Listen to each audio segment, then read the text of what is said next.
Hi, my name is Madison, and today I'm going to be talking to you about my final infographic for Info 362, which covers educational inequality between genders around the world.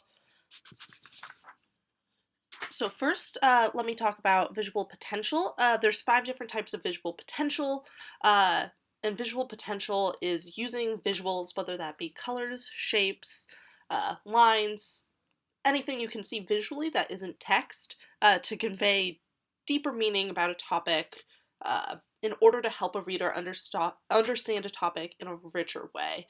Uh, the 5 forms of visual potential are seen very clearly in my infographic, as each display primarily focuses on one form of visual potential. Uh, my first display at the top half of my infographic is using the visual potential of time. Uh, it is a vertical timeline that shows a clear beginning and end, and the reader would traverse top to bottom, left to right, kind of moving in a zigzag from each side, uh, in order to traverse the information and move across time. The next display, in the middle section on the left-hand side, is a location display, primarily exploiting the visual potential of location. It shows a map of Africa, the Middle East, and the Indian subcontinent, as well as a picture of the United States, which is more of an appearance display. Uh, Next, you move to the upper middle right-hand side. That display primarily exploits the visual potential of appearance, using a female icon in different sizes to show the difference in number of girls out of school. These icons have a hairstyle that is usually seen as feminine, which has the reader immediately connect the information with girls. Below that display is my bullseye display.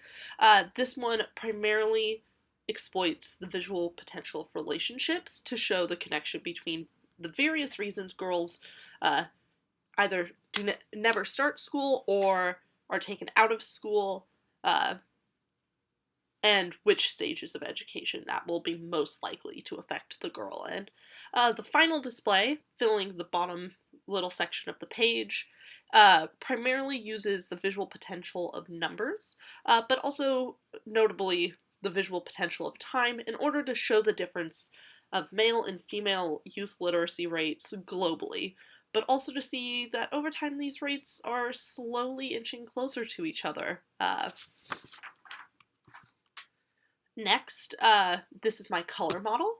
As you can see on my infographic and in the color model, the use of color is fairly balanced between each display. The bottom 4 displays have a good mix between the 2 colors. It's used more or less evenly. Some might have a skew one way or the other, but that also matches with my color model. The top display is all yellow, and that is meant to match the bottom display in my color model, which is all yellow with black and white text. Mine is very similar, and that's used to draw some visual prominence to that display. Uh, I used colored text to highlight important information, especially in large blocks of text where people may just want to skim, and this is very similar to my color model. Uh, colors the colors used are very complementary. The orangey yellow is almost a direct opposite of the blue. Uh, and then the colors set a fairly positive but neutral tone. I also noticed that the orangey yellow of the infographic is slightly reminiscent of a school bus, so I'm using that association in my infographic, but it's a very light level of association and it isn't necessary in order to understand the information. Um, so it can help people think about education, but it isn't essential to the understanding. Next, this is my typography model. Um, the two font, it uses 2 different fonts. The large font is Elkwood. It's an all caps font, which can sometimes be a little bit less legible, but because it's pretty much always used in a very large font, it's pretty clear to see. And then I use a smaller, much more narrow font. I think it's called Program NAR OT. And some features of my typography model as a whole is that it has some precision labels uh, and some identity labels. The precision labels are a little bit more for my visual language model, which we'll talk about later. Um, some features of the fonts generally are that the large titles and data points use that all caps font, Elkwood. Uh, Everything uses fairly high contrast to increase legibility. Stroke weight is fairly consistent between the two fonts. The larger font is very thick, and the smaller detail font is a lot thinner. Both fonts use a straight angle of stress, and both fonts are sans serif. My smaller, more detailed font does have a ball detail on some letters, and both their A's and G's are double story. Throughout my infographic, I use color and leading lines to mark text that they're labeling. So next we're going to talk about visual hierarchy. So my infographic primarily uses color and size to create this visual hierarchy. The display at the top of my infographic is the largest, the brightest, and the only display to only use one color, so that is where readers' eyes go first. And then they move more or less top to bottom, left to right. So after the timeline, they would move to the location display, because that is the next largest section. Then they would move over to the right, to the next column, and move top to bottom there, and then move to the display filling up the bottom of my infographic.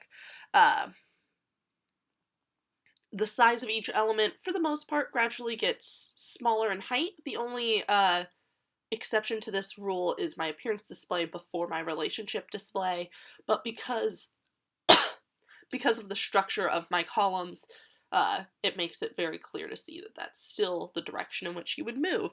And the choice of ordering these elements is incredibly intentional. The reader starts with a brief history of the UN's work on gender equality, especially in education, which I think creates a good platform to understand what international law is when it comes to educating girls. And then they next move to learn about what countries have the biggest disparities in gender equality, based on which countries have not made full commitment to ending all discrimination against women. Next, you learn exactly how big of an issue this is with my appearance display, and the relationship display gives more context to those numbers, telling you exactly why girls are taken out of school and why those numbers are so big. Finally, the infographic ends with a little bit of hope, with the literacy rate graph. As you see that they're going, the gender gap is decreasing, that they're moving closer to each other, and that literacy is increasing overall. Literacy rate is a common measure of education around the world, and the gap is decreasing. So next, we have my visual language model. It uses three primary types of line treatments. It has thin dotted lines to break up each section. Those will go underneath the title of that section, and then it uses medium to thick lines and shapes for the elements. And then it uses fairly thin lines as leading lines, specifically in the section labeled household income. Shapes are either circles, rectangles, or some other angled shape, some sort of polygon. And then all shapes are fill only. My visual language model has some slight shading in its people icons underneath the chin in order to clearly make a distinction between the face and the neck, which I definitely used in my displays, and some slight texture in one bar chart, which I did not use in my infographic because it was a very minimal part of my visual language and felt unimportant to the product as a whole. And then the people icons are mostly abstract with some light shading and some high-level details like clothing and hair, but no facial details. So next, let me discuss my time display at the top of my infographic. So I used the flags for subheadings in my visual language model as markers for new events, as I didn't really have any subheadings in my infographic, so I felt like this would be a smart place to use them, as they are used often in my visual language, and it makes these look very visually important. Um, in an earlier iteration of my time display, I had a detailed text about each event underneath the flag, but I felt like that was too cluttered, and I decided to move a short summary of all of the events to the top of the display uh, in order to keep that information there, but to clean up the displays and make it a lot easier to traverse. Uh, it does, as I said earlier, it matches the bottom display on my color model, and the fact that it only uses the color yellow. Uh, Personally, I do believe this is my weakest display, as the information it is trying to convey does not lend itself to being portrayed visually. I think that I did the best with the information I had, and maybe after a few more iterations, I could have come up with something a lot more interesting. Uh, but this is definitely the display that could use the most improvement. Next, we have my location display. It uses a low detail map of specifically the region I wanted to focus on in order to match the simplicity of my visual language model. I chose to focus on this region because about 75% of the countries with some reservations or no commitment to CEDAW lie in this region. A majority of the other countries are small island nations in the Pacific that would be really hard to convey visually anyways. Uh, and the major exception to those two regions is the United States, which I have included via an appearance display in this broader display. So I used color to encode information about commitment level to the Convention to End All Discrimination Against Women. I used the same leading lines as in the bullseye display on my visual language model to provide more information on the topic.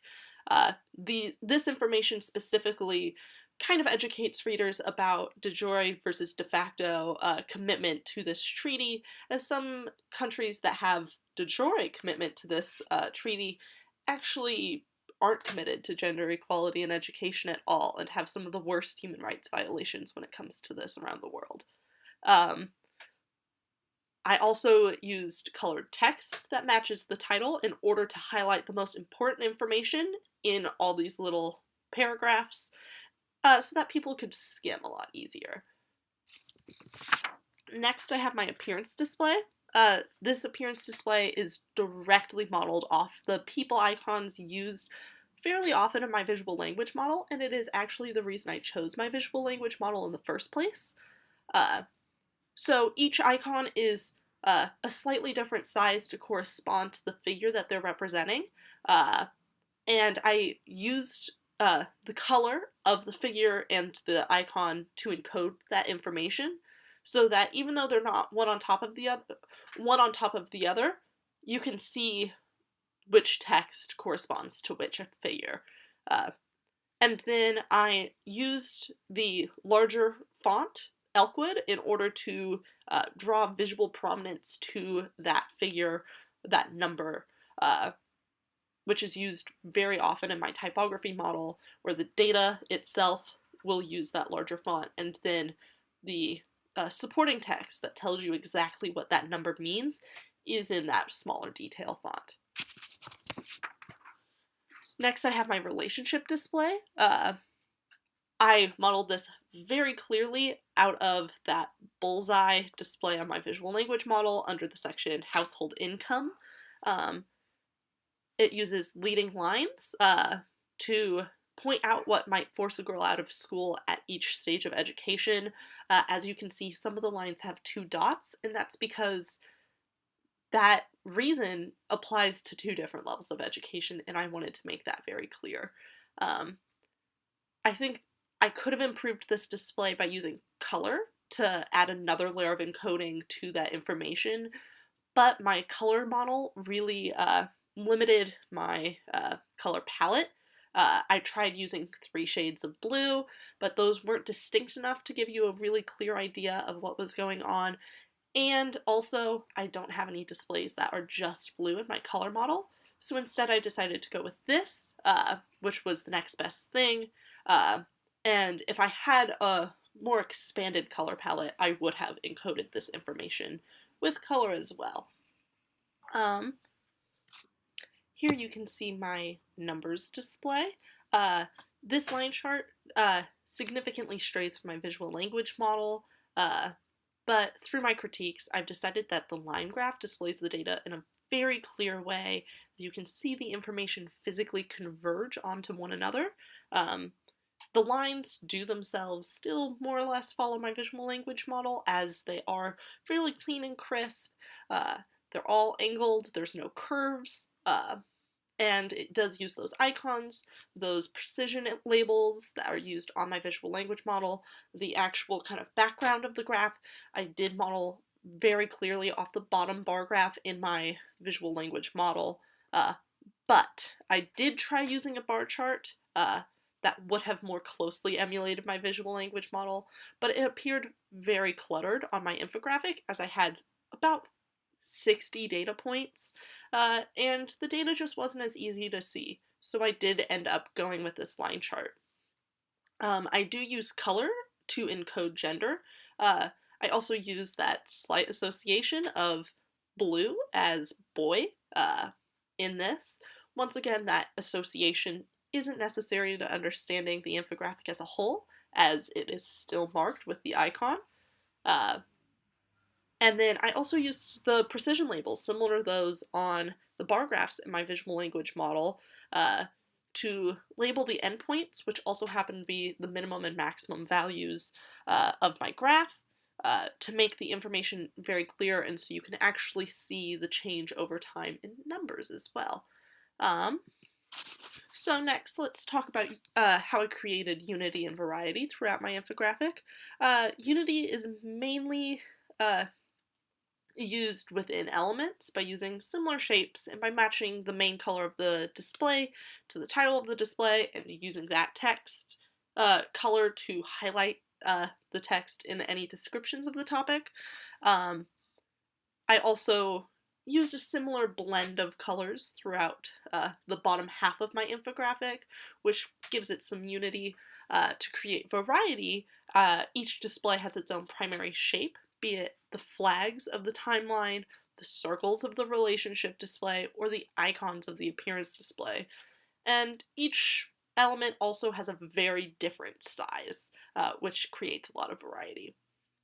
In my visual language model, unity is primarily created by using one type of graph, which is a bar chart, and one other primary shape, a circle. Every display in my visual language model has one of those two things. To create variety, each display is of significantly different size, or it uses some sort of shading or light texture. I followed the variety part of my visual language model in my infographic a lot closer than the unity aspect, mostly because the requirements of this class prevented me from doing all bar graphs, and also my topic and the information I needed to display was much different than the type of information displayed in my visual language model, which made following that process of unity a lot more difficult. So I decided to create my own sense of unity, a lot more based on my color model. Next, we'll talk about my layout model. So elements are separated in my infographic by dotted lines underneath the titles of the sections, which is done in my visual language model, and by using significant white space, especially between columns, which don't have any lines breaking them up, and that is done in both my layout and my visual language models. One way that my infographic strays from my layout model is my layout model kind of flows each in between the other. There's not very clear straight lines separating each section, whether they be visible or not, and that kind of was the exact opposite of my visual language model. Whether there were not lines or not, there was a clear straight line in between each section. So I decided to, for the most part, follow my visual language on that sense of the issue. There are some spots where there is a little bit of flowing, and that is mostly in the right-hand column of that middle section. It's a little bit taller than the left-hand column, uh, and it goes a little bit up into that timeline and a little bit down into that title section for the numbers display. Overall, I have one large section that fills up the whole width of the page in just under half the height, including the title. One section of a similar height to that top section, but only half the width of the page.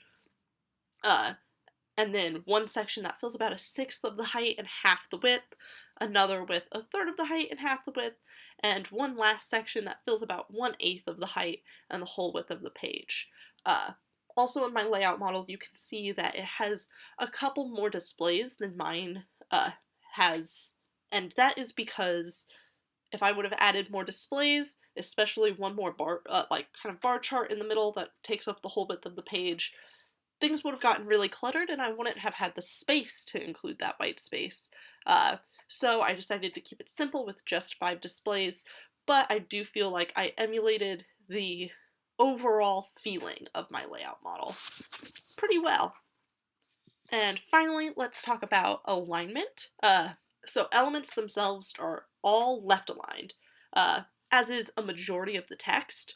But for text, the general rule of thumb is that the text will align with the edge of the infographic they lie on. So if they lie on the right edge of the infographic, that text will be right aligned. But if they lie somewhere in the middle, it's going to be center justified. The only exception to that rule is in my timeline, where that alignment goes to the center line. So it's going to left align or right align to fit on that center line. Thank you for listening. I really learned a lot this quarter, and I'm going to take the information I learned into my design process, moving on in my school and work career. I learned a lot, and thank you for listening.